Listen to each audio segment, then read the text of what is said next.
జూలకంటి బ్రహ్మానందరెడ్డి అనే నేను శాసనసభ సభ్యునిగా ఎన్నికైనందున శాసనం ద్వారా నిర్మితమైన భారత రాజ్యాంగం పట్ల నిజమైన విశ్వాసం, విధేయత చూపుతానని, భారతదేశ సార్వభౌమాధికారాన్ని, సమగ్రతను కాపాడుతానని, నేను స్వీకరించబోయే కర్తవ్యాన్ని శ్రద్ధాసక్తులతో నిర్వహిస్తానని దైవసాక్షిగా ప్రమాణం చేస్తున్నాను.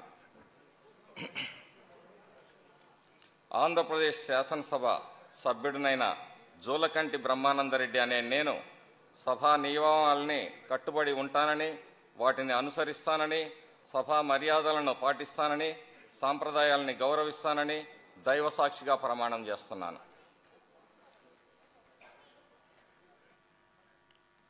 శ్రీ బుద్ధప్రసాద్ మండలి.